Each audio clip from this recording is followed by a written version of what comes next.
Welcome friends. आज हम class 8 की हिस्ट्री का chapter number 5 when people rebel 1857 ये इसके बारे में पढ़ रहे थे और यहाँ से आज पढ़ेंगे through the eyes of the people.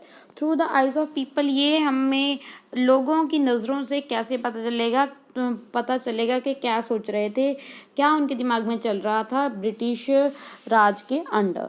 ठीक है, ब्रिटिश रूल के अंडर। तो ये सोर्सेज हैं। तो सोर्सेज, फर्स्ट जो सोर्स है the list of the 84 rules. तो ये जो एक्सट्रैक्ट है, ये एक बुक है जिसका बुक का नाम है महाजा परिवार प्रावस। ठीक है, ये लिखी थी विष्णु भट्ट ने। तो वो क्या जी, ये थे एक ब्राह्मण फैमिली से बिलोंग करते थे। ओके और ये विलेज महाराष्ट्र से रहते थे और वो और उसके अंकल दोनों एक योजना पे जा रहे थे मथुरा में, और रास्ते में उसको सिपाही मिलती हैं और जो डिस्कस कर रहे थे कि आपको आगे नहीं जाना चाहिए क्योंकि आगे भी मतलब बहुत दंगे फसाद होने वाले हैं, क्योंकि अंग्रेज़ हैं वो 84 ऐसे रूल लेके आने वाले हैं जो कि हमारे इंडिया के लिए बिल्कुल भी सही नहीं है, जिसकी वजह से बहुत से जो प्रिंसेस हैं और जो राजे हैं वो सारे उनके खिलाफ हैं। इसीलिए भाई पूरे तरीके से आसार हैं कि दंगे पूरे होंगे, यानी कि बहुत बुरा हाल होने वाला है। तो ये वाला पता चला। और there was a soon excitement in every regiment. तो ये वाला भी हमें पता चला है। इसमें एक बताया गया है, एक सूबेदार सीतारमन पांडे थे और वो 1812 में वो बंगाल के नेव आर्मी में मतलब उनको भर्ती किया जाता है।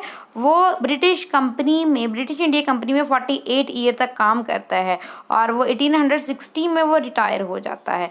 ब्रिटिश को यानी कि ब्रिटिश राज्य के लिए, ब्रिटिशर्स के लिए उन्होंने 48 ईयर्स अपने ज़िंदगी के उनको दिए, काम किए उनके लिए।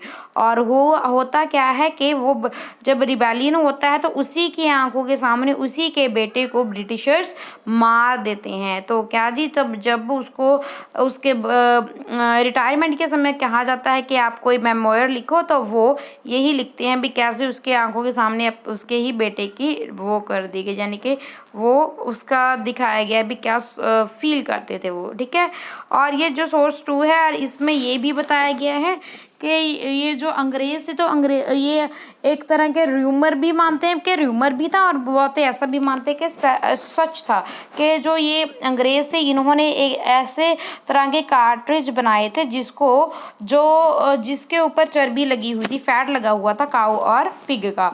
और ये हिंदू और मुस्लिम के रिलीजन सेंटिमेंट्स के अगेंस्ट था, क्योंकि ये हिंदुओं के लिए जो गाय है उसका मांस, वो माता की तरह उसको गाय को पूजती हैं और उसका मांस एक कार्ट्रिज में लगाया गया है। और जो इस्लाम धर्म वाले हैं, मुस्लिम हैं, वो उसको बहुत गंदा मानते हैं पिग को, इसीलिए ये दोनों उनकी रिलीजन के खिलाफ हैं। तो ये था। ठीक है, तो वो अगर उनको यूज़ करना होता था ना, उनको मुंह से छीनना पड़ता था। तो वो उनको ऐसा लगता था कि हमारा धर्म भ्रष्ट हो रहा है। तो इसीलिए भी ये बहुत से कारण हैं जिसके कारण ये 1857 का रिबेलियन हुआ। ओके, तो आगे हम पढ़ते हैं। ये सोर्सेज हमने पढ़ लिए, आगे हम देखते हैं। अब म्यूटिनिटी बिकम अ पॉपुलर रिबेलियन। तो म्यूटिनिटी का मतलब क्या होता है? म्यूटिनिटी होता है when soldier as a group disobey their officer in the army. जब एक सोल्जर का ग्रुप अपने ही आर्मी के ऑफिसर को डिसओबे करने लग जाता है तो उसको म्यूटिनिटी बोलते हैं। Through a struggle between a rulers and the ruled are not unusual, sometimes such a struggle between a quite widespread as a popular residence that the power of the state breaks down. तो कभी कभी ऐसा भी होता है, ऐसा नहीं है कि जो रूलर्स हैं, जो रूल कर रहा है, तो वही उनके बीच में ही लड़ाई होती है। तो बहुत बार ऐसा भी होता है कि बहुत से जो रेजिडेंस है जिनके उसके बीच में रहने वाले लोगों के बीच में ही लड़ाई होनी शुरू हो जाती है। A very large number of the people begin to believe that they have a common enemy. तो लोगों ने ये सोचना समझना महसूस करना शुरू कर दिया कि उनका जो दुश्मन है वो कॉमन है। And rise up against the enemy, तो अब हमें क्या करना पड़ेगा, उठना पड़ेगा। सेम टाइम पे इकट्ठे हमें उठना पड़ेगा अपने एनिमी को ख़त्म करने के लिए। For such a situation to develop people have to organise, तो इसके लिए तो हम सभी को इकट्ठा होना पड़ेगा, एक दूसरे से बातचीत करनी पड़ेगी, शुरुआत करनी पड़ेगी और कॉन्फिडेंस दिखाना पड़ेगा इस सिचुएशन के समय में। तो ये जो सिचुएशन है ये डेवलप हुई नॉर्थन पार्ट, इंडिया के नॉर्थन पार्ट में 1857 में।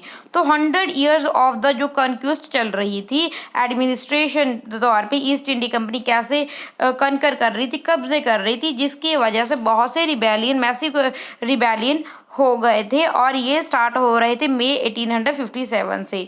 और and the threaten the companies very presence in India, तो ये जो कंपनी है अब इंडिया में मतलब इसको धमकियाँ मिलनी शुरू हो गई थी। जो सोल्जर थे वो भी उन्होंने बहुत प्लेसेस पे अपने ही ऑफिसर के खिलाफ रिबेलियन शुरू कर दिया और मेरठ से ये रिबेलियन शुरू होता है।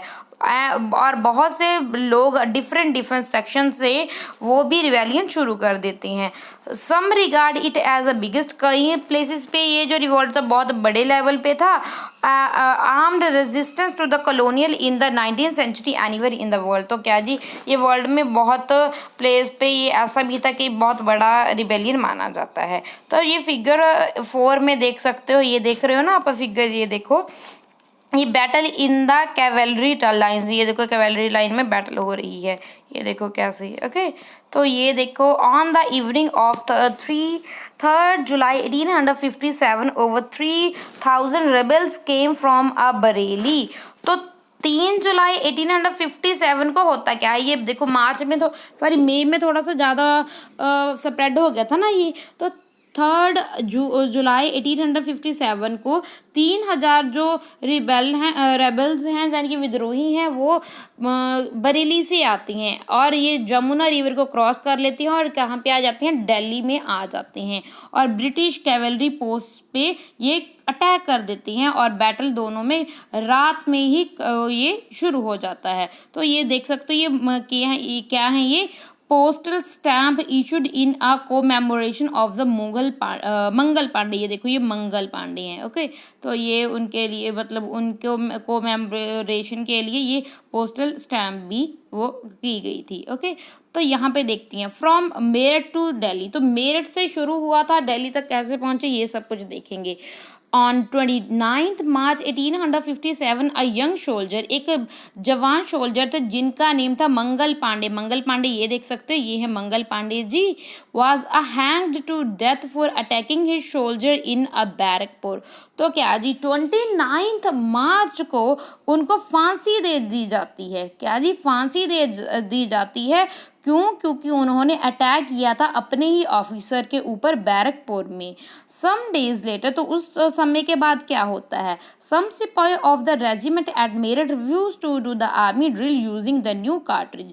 तो वहाँ पे क्या जी और जो सोल्जर्स होते हैं वो भी ये जो न्यू कार्ट्रिज है जिसके बारे में मैंने बताया था, जिसके ऊपर काऊ और पिग की चर्बी चढ़ी हुई है, वो वाली ड्रिल करने से वो मना कर देते हैं। Which were a suspected of being a coated with the fat of the cows and pigs. 85 spoils were dismissed, तो इसी वजह से जब उन्होंने मना कर दिया तो 85 जो सिपाही हैं उनको डिसमिस कर दिया गया सर्विस से और उनको 10 ईयर के लिए 10 साल के लिए जेल में डाल दिया गया अपने ऑफिसर को डिसओबे करने के लिए। और ये कब होता है, ये होती है घटना 9 मई 1857 में। तो ये याद रखना है मंगल पांडे को कब हुई थी फांसी, कब हुई थी, ये 29 मार्च 1857 को हुई थी। क्यों हुई थी, क्योंकि उसने अपने एक ऑफिसर को के ऊपर अटैक कर दिया था बैरकपुर में। और 9 मई 1857 में 85 सोल्जर्स को डिसमिस कर दिया था क्योंकि उन्होंने अपने ऑफिसर को, जो उनका हेड था, बॉस था, ऑफिसर था, तो उसको ओबे करना ओबे करने के लिए डिसओबे कर दिया था, यानी कि ओबे नहीं किया था। The response of the other Indian soldier in Meerut was a quite extra ordinary. तो बहुत से इंडियन सोल्जर ऐसे भी थे जिनका अलग ही बिहेव था। On 10th May the soldier march to the jail in Meerut. तो क्या जी 10th मई को, देखो 9th मई को तो उनको जो 85 सोल्जर्स हैं उनको क्या कर दिया, जेल में डाल दिया गया और उनके सर्विस से उनको निकाल दिया गया।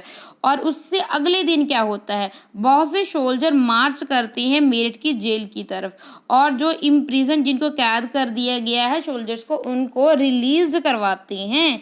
दे attacked and killed British officer. जो ब्रिटिशर्स हैं उनको वो मार देते हैं, उनके ऑफिसर को मार देते हैं और उनकी जो गन्स हैं एंड एम्यूनिशन हैं उनको भी कैप्चर कर लेते हैं और उनकी जो बिल्डिंग्स हैं और जो प्रॉपर्टीज़ हैं ब्रिटिशर्स की उनको क्या कर देते हैं, उनको आग लगा देते हैं और ये डिक्लेयर कर देते हैं वॉर ऑन द फिरंगी। तो फिरंगी वर्ड का मतलब क्या होता है, फिरंगी का मतलब होता है foreigner. The term refer to a attitude of contempt. तो ये फिरंगी अंग्रेजों के लिए ये वर्ड यूज किया गया है।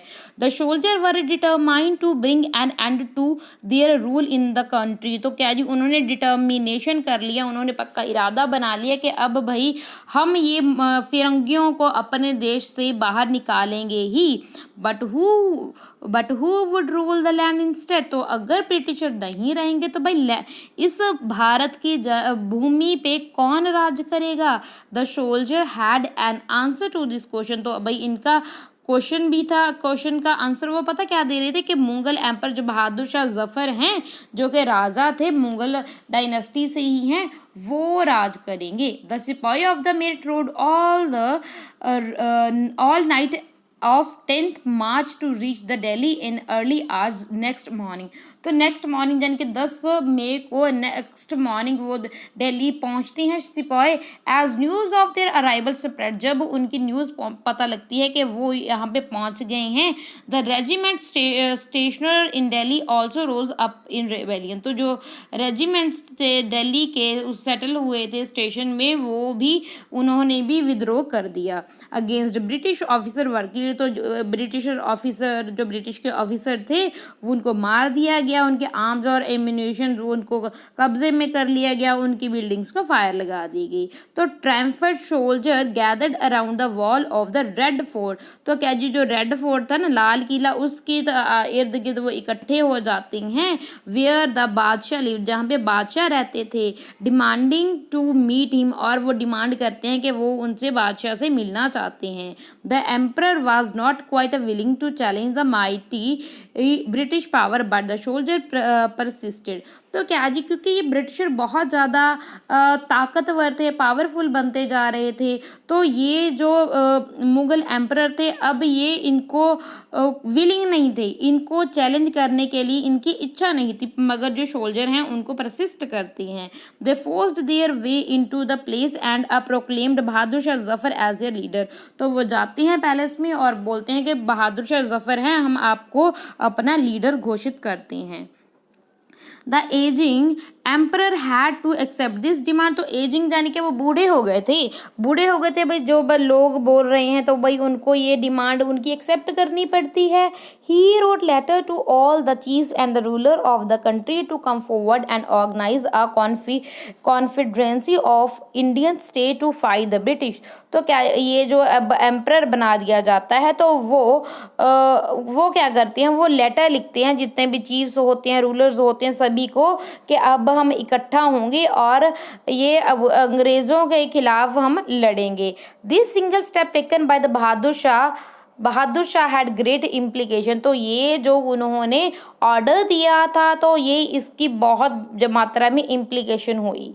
The Mughal dynasty had ruled over a very large part of the country. हमें पता ही है कि जो ये मुगल डायनेस्टी है इसने बहुत लंबे समय तक हमारे इंडिया पे राज किया था, कंट्री पे राज किया था।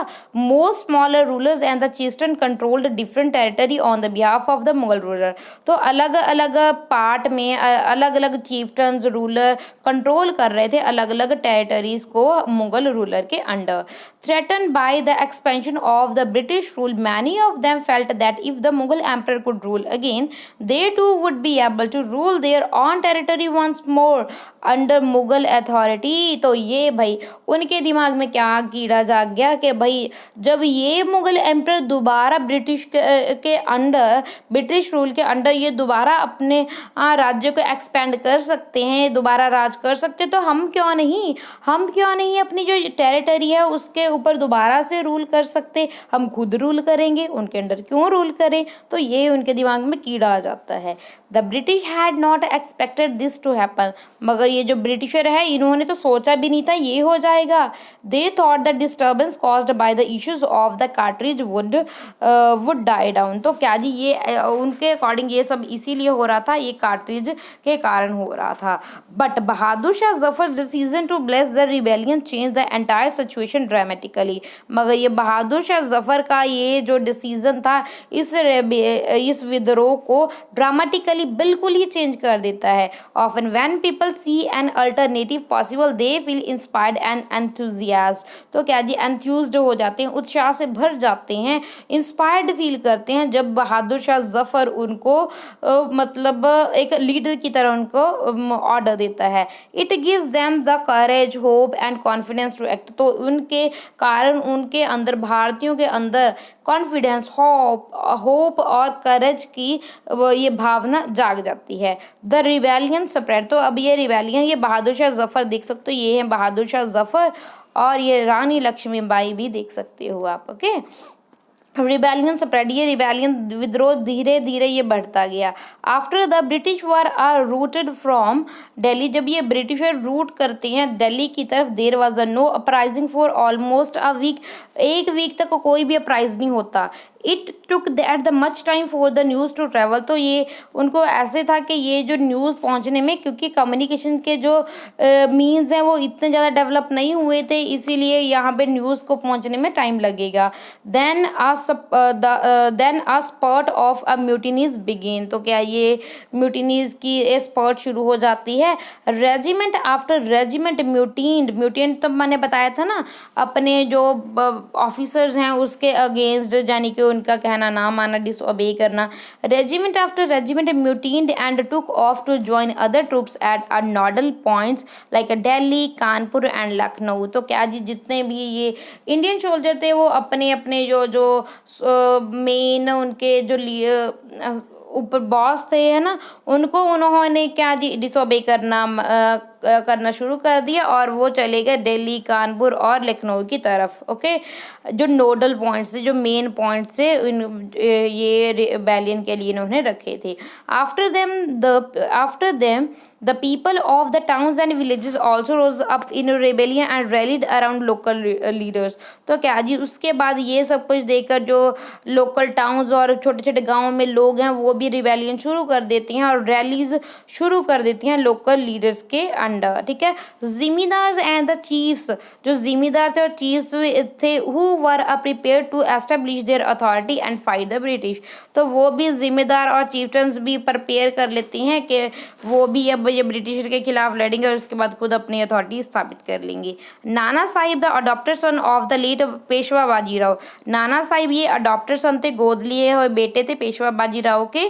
Who lived near a Kanpur, जो कहाँ पे रहते थे, वो कानपुर रहते थे। Gathered armed force and expel the British garrison from the city. तो क्या जी वो इकट्ठा होते हैं और जो कानपुर में ब्रिटिशर होते हैं उनको वहाँ से भगा देते हैं। ही प्रोक्लेम्ड हिमसेल्फ पेशवा, और अपने आप को वो पेशवा घोषित कर देते हैं। He declare that he was a governor under emperor Bahadur Shah Zafar, और वो अपने आप को गवर्नर घोषित कर देते हैं कि वो बहादुर शाह जफर जो कि मुगल एम्परर हैं उनके अंडर एक गवर्नर हैं। In Lucknow Birjis Qadar the son of the deposed nawab Wajid Ali Shah was a proclaimed the new nawab. तो अब जो ये लखनऊ में बर्जिस कादर थे, ये किसके बेटे थे, ये नवाब वाजिद अली शाह के थे। वो भी अपने आप को न्यू नवाब बता देते हैं। He to acknowledge the suzerainty of the Bahadur Shah Zafar, यानी कि वो भी अपने आप को इनके अंडर मानते हैं बहादुर शाह जफर के। हिज मदर बेगम हजरत महल, बहुत इंपॉर्टेंट है, कौन है, बेगम Hazrat Mahal took an active part in organising the uprising against the British. जो ये मदर थी, किसकी मदर थी, ये जो न्यू बेटे थे वाजिद अली शाह, ये बिरजास कादर, ये इसकी जो मदर थे बेगम हजरत महल, ये एक्टिव पार्टिसिपेशन करती हैं ब्रिटिश के अगेंस्ट खड़े होने में, ऑर्गेनाइज होने में। इन झांसी रानी लक्ष्मीबाई जॉइन द रेबल सिपाही, तो ये रानी लक्ष्मीबाई थी जो विद्रोह कर रहे थे सिपाही उनके साथ, और जो ब्रिटिशर के खिलाफ लड़ रहे थे उनके साथ वो मतलब मिल जाती है। For the British along with a Tantia Tope the general of the Nana Sahib, तो यानी कि जर्नल उनके कौन थे, नाना साहिब थे। In the Mandla region of Madhya Pradesh, Mandla region है कहाँ पे है, ये मध्य प्रदेश में है। Rani Avantibai Lodhi of a Ramgarh raised and led an army of 4000 against the British who had taken over the administration of her state, बहुत बहुत इंपॉर्टेंट है। कहाँ की थी ये थी मध्य प्रदेश की। क्या नेम था, रानी अवंतीबाई लोधी। तो रानी अवंतीबाई लोधी ऑफ रामगढ़, उन्होंने भी बहुत यानी कि 4000 आर्मी के साथ ब्रिटिशर के अगेंस्ट उन्होंने मतलब रेज होगी, खड़ी हो जाती हैं। The British was greatly out numbered by the rebel force, तो भाई आउट नंबर, इतने ज़्यादा रेबल हो गए उनके, इतने ज़्यादा रेबेलियन विद्रोह होने शुरू हो जाते हैं उनके against. They were defeated in number of battle, यानी कि उनको बहुत सी लड़ाइयों में अंग्रेज हारना शुरू हो जाते हैं। This convince the people that the rule of the British has collapsed for a good and gave them a confidence to take up plunge and join the rebellion. तो क्या जी, इससे जब वो बहुत सी बैटल्स में हार जाते हैं तो वो लोगों को एक कन्विंस करते हैं वो अपने आप को कि ये ब्रिटिश राज अब ख़त्म हो जाएगा, और अब उनमें कॉन्फिडेंस भर गया था कि वो अब सभी जो बहुत ज़्यादा लोग रिबेलियन को वो अब ज्वाइन कर रहे थे। A situation of the wide spread popular rebellion developed in the rain of the Awadh in particular. Awadh में पर्टिकुलर यहाँ पे जो रिबेलियन है, ये यहाँ का रिबेलियन बहुत ज़्यादा इंपॉर्टेंट है और पॉपुलर है। On 6th August 1857, we find a telegram sent by a Lieutenant Governor Tatler to the Commander-in-Chief expressing the fear felt by the British। तो ये देखो 6 अगस्त 1857 में टेलीग्राम भेजते हैं, कौन, ल्यूटिनेंट कर्नल टैटलर, किसको, कमांडर इन चीफ को भेजते हैं कि उनको डर लग रहा है, ब्रिटिशर को यानी कि डर लग रहा है ना। Our men are awed by the number opposed to them and the endless fighting. Every village is held against us। तो वो बोलते हैं ये सभी के गांव के लोग, जिम्मेदार सभी में हमारे अगेंस्ट खड़े हो गए हैं, तो इसीलिए उनको डर लग रहा है, और बहुत सी बैटल्स वो हार भी गए थे ना, इसीलिए। मैनी न्यू लीडर्स केम, अब बहुत से नए नए लीडर खड़े होते हैं, जैसे कि Ahmadullah Shah Maulvi from Firozabad prophesies the rules of the British would come to an end. तो वो बोलते हैं कि ये ब्रिटिश का रूल जल्दी ही ख़त्म हो जाएगा। He caught the imagination of the people and raised a huge force of the supporters. तो क्या जी, उन्होंने लोगों को उनकी इमेजिनेशन में उनको इमेजिनेशन से उनको मतलब दिखाया कि भैया अब हम आज़ाद हो जाएंगे, और उनको एक नंबर ऑफ सपोर्टर में उन्होंने संख्या बढ़ा ली, जिनके बहुत सपोर्टर बना लिए। He came to Lucknow to fight the British, तो ब्रिटिशर के साथ फाइट करने के लिए वो लखनऊ जाते हैं, यानी कि लखनऊ क्या जी यूपी की राजधानी है। इन यानी कि आजकल जिसको यूपी बोलते हैं, है ना। In Delhi a large number of the ghazis और the rebellion warrior came together to wipe out the white people. तो बहुत गाजीज और रिलीजियस वॉरियर्स आते हैं जो क्या जी ये वाइट्स को वाइप अप करना चाहते हैं, घुमाना मतलब ये भेजना चाहते हैं। जैसे ये Bakht Khan soldier from the Bareilly से ये थे Bakht Khan took charge of the large force of the fighter who came to Delhi. तो क्या जी ये फाइटर हैं जो दिल्ली से आती हैं। ही बिकेम अ की मिलिट्री लीडर। तो ये मिलिट्री लीडर बनते हैं कौन, ये बखत खां। ओके, तो रिबेलियन का मिलिट्री लीडर बनते हैं। इन बिहार द ओल्ड जिम्मेदार, एक ओल्ड जिम्मेदार थे Kunwar Singh, join the rebellion सिपाही। तो वो भी ये रिबेलियन जो सिपाही का था, यानी सोल्जर का था, और उनके साथ मिल जाता है। And battle with British for a many months, बहुत मंथ तक, कई महीने तक वो अंग्रेजों के साथ लड़ती हैं। Leaders and the fighters from across the land join the fight, यानी कि अलग अलग इलाके से लोग ज्वाइन करना शुरू कर देते हैं ये इस रेबेलियन में। तो ये देखेंगे figure number 8, as the mutiny spread British officer were killed in the cantonment, यानी कि ये देखो ब्रिटिशर्स को मार दिया जाता था ये इस म्यूटिनेट में, यानी कि उनको उनकी माना नहीं जाती थी। ये नाना साहिब है, उनकी पोर्ट्रेट है, और ये क्या है, अ पोर्ट्रेट ऑफ वीर कुंवर सिंह। ये देख सकते हो, ये हम देखेंगे फिगर, ये इसका जो जितना तक हमने पढ़ा है बस यहाँ तक ही देखेंगे। ये पिक्चर इस के साथ रिलेट करती है, बाकी हम ना नेक्स्ट पार्ट में करेंगे। जितना भी पढ़ा है हमने, आई होप आपको सारा समझ में आ गया होगा। Thanks and God bless you.